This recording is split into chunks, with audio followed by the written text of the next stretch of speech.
Listen, so I just want to give a quick shout out. Not that I'm assuming you're all from Toronto, but for those who are, go Jays, go! And you know what? We're starting off the show talking about the Blue Jays. What a weekend for the Jays. And rookie pitcher Trey Savage in Game 2 of the American League Division Series in front of 44,000 fans. Savage struck out 11 Yankees over 5 1/3 innings of no-hit ball, a postseason franchise record, leading the Jays to a 13-7 win. Okay. Now, confidence doesn't seem to be a problem for him. Here's what he had to say on Saturday. Granted, there's going to be a lot more fans here, and there's going to be a lot more energy surrounding this place. But, I mean, I'm built for this. All right, so, okay, you guys like that. So here's the question. Is extreme confidence in a young, inexperienced person impressive or off-putting?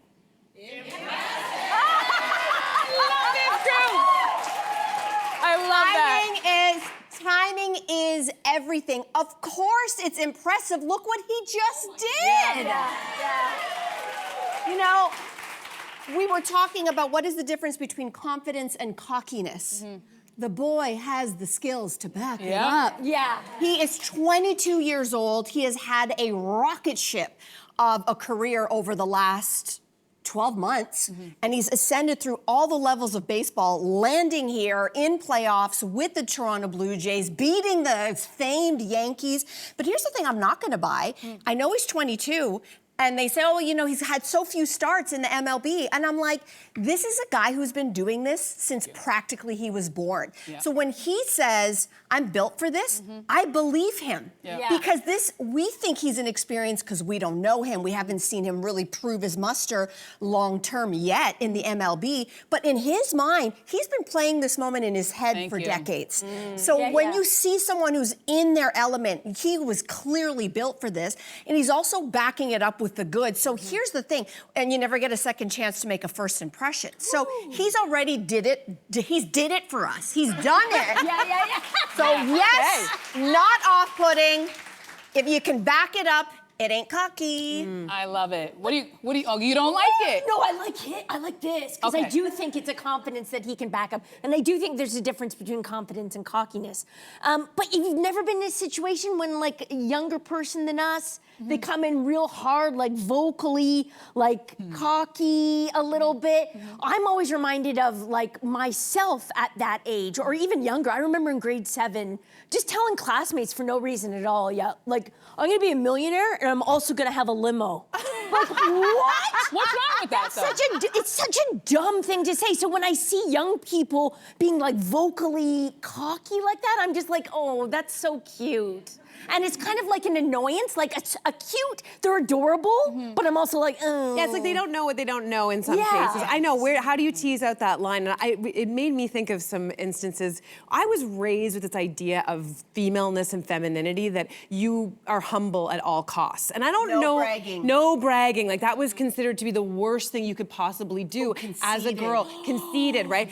That was the word you got. So you had to be humble. And that is so firmly ingrained in me that I have a hard time even to this day of owning kind of things when I do well. Like it feels bragging and whatever. And it's something I've had to learn over time.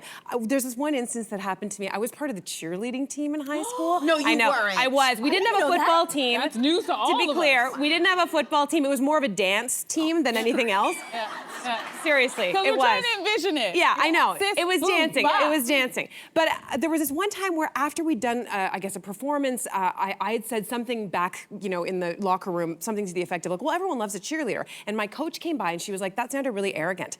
And it was like almost like I was dipping my toe in being confident, and I got like a virtual backhand. And so it filled me with so much shame that it's been hard for me. I feel like just now, at this stage of life, I'm starting to dip my decades later. And I think that it's that kind of fine thing. I think women more often than not resist stepping into that kind of ownership of confidence, and we probably need to do it more. I have to say though, I still resist it. You still resist it. Listen, I love it, and for all the reasons that you mentioned, Mel, as long as you can back it up, because I think that's when we have a problem. When someone's talking a big game and then they show up and it's like, oh, you couldn't you couldn't do any of the things that you said you were going to do. But I will say that to your point, where you're talking about that person who made you feel like you couldn't own like being happy about something, I think that's half of our problem. I think it's a gender issue, and I also think it's a cultural issue. I think there are certain cultures, like the Brits, really don't like people bragging about themselves, hence the reason why they hate Americans so much. And also Canadians, we've adopted that, like we don't like to brag about ourselves. But I think when you're really working hard at something, 50% of your success is the hard work you'll put in, and the other 50% is what you think in your head about yourself. Yeah.